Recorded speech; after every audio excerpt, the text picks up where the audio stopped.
지금 대한민국에서는 정말 보기 드문 장면이 펼쳐지고 있습니다.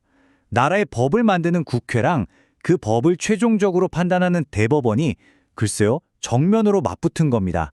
대체 무슨 일이 벌어지고 있는 걸까요? 자, 그럼 한번 제대로 들여다볼까요? 이 모든 일의 시작은요, 사실 한 사람의 거부에서부터 출발합니다. 대한민국의 정치 시스템 전체를 뒤흔들 만큼 아주 극적인 나 안 나갑니다 선언이었죠. 아니, 대법원장이 국회에 안 나오겠다. 이게 보통 일이 아니잖아요. 그럼 이걸 이해하려면 시간을 좀 앞으로 돌려봐야 합니다. 도대체 국회는 왜 대법원장을 부르려고 했던 걸까요? 그 시작점에는 바로 지금의 여당인 더불어민주당의 아주 강한 문제제기가 있었던 거죠. 이게 뭐 하루아침에 터진 일은 아니고요. 사건의 발단은 지난 5월로 거슬러 올라갑니다. 대법원이 이재명 대통령의 선거법 재판, 이걸 다시 하라고 돌려보낸 거예요.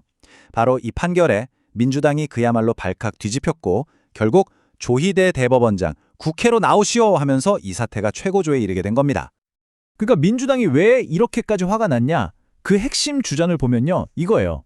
대법원의 이번 판결, 이거 그냥 법적 판단이 아니다. 이건 사실상 선거에 영향을 주려고 작정한 정치적인 행동이다. 이렇게 보는 거죠.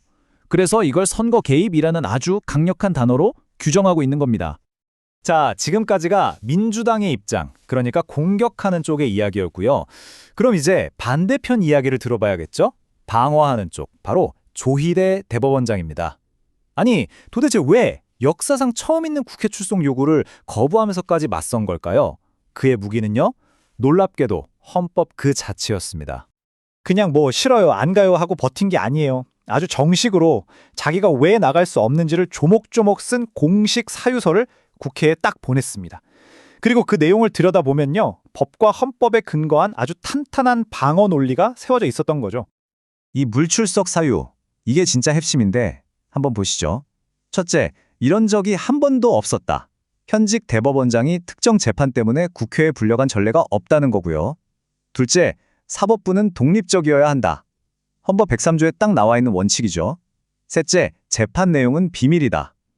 판사들끼리 뭘 어떻게 결정했는지 외부에는 공개 안 하는 게 원칙이거든요. 마지막으로 이 청문회 자체가 위헌이다. 법적 근거가 없다는 거예요.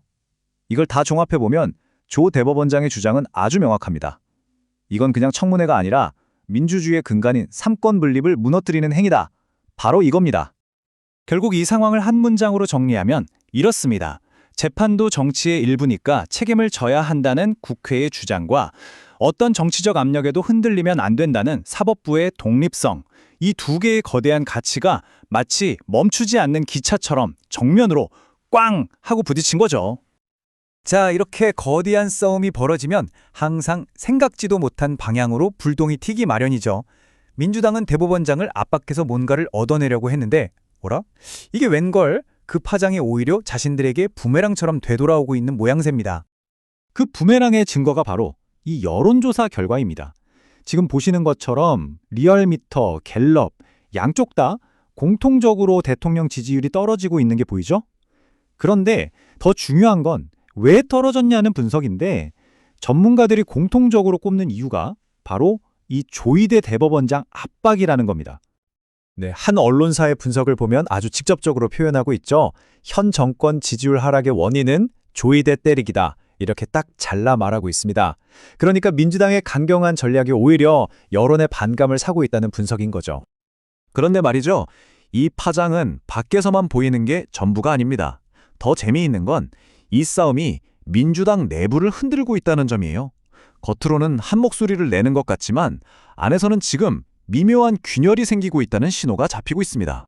당 안을 한번 들여다볼까요? 크게 두 갈래의 목소리가 있는 것 같아요. 한쪽은 추미애 의원 같은 강경파, 이쪽은 이참에 끝까지 가자, 탄핵까지도 불사해야 한다, 이런 분위기고요.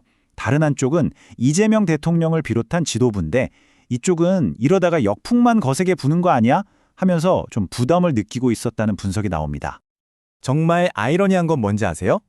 일부 보도에 따르면요, 당내의 이 신중파들 사이에서는 조 대법원장이 나 안 나가요 라고 선언한 걸 보고 오히려 속으로 휴, 다행이다 하고 안도했다는 이야기가 나와요. 왜냐? 이제 강경파에 더 이상 끌려가지 않고 아, 대법원장이 안 나온다는데 우리가 어떡합니까? 하면서 자연스럽게 빠져나갈 명분이 생겼다는 거죠. 자, 청문회는 이렇게 사실상 무산됐습니다.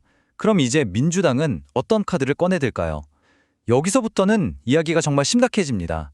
지금 나오는 말 중에 가장 무서운 단어는 바로 탄핵입니다. 민주당이 앞으로 할 수 있는 걸 순서대로 보면 이렇습니다. 일단 제일 가벼운 건 다시 한번 나와라 하고 출석 요구서를 또 보내는 거겠죠. 그 다음 단계는 왜 안 나왔냐면서 고발하는 겁니다. 그리고 우리가 직접 가겠다며 대법원 현장 검증을 위협할 수도 있고요. 그래도 안 되면 마지막으로 꺼내들 수 있는 최후의 카드가 바로 대법원장 탄핵소추인 겁니다. 그런데 말입니다. 이 탄핵이라는 카드는 현실적으로 가능할까요? 법조계나 전문가들 의견은 거의 한결같습니다. 한마디로 어렵다. 아니, 불가능하다에 가깝죠.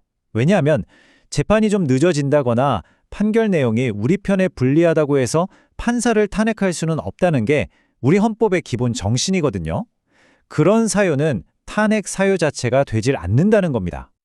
자, 이렇게 모든 상황을 다 놓고 보면 결국 우리는 하나의 거대한 질문 앞에 서게 됩니다. 지금 우리가 보고 있는 이 거대한 충돌, 이건 그냥 특정 판결 하나를 둘러싼 흔한 정치 싸움일까요? 아니면 그보다 훨씬 더 근본적인 문제, 즉 민주주의의 기둥 중 하나인 사법부의 독립이라는 원칙 자체가 흔들리는 위험한 헌법적 위기의 시작일까요? 이 질문에 대한 답을 찾아가는 과정이 바로 지금 대한민국의 정치를 이해하는 가장 중요한 열쇠가 될 겁니다.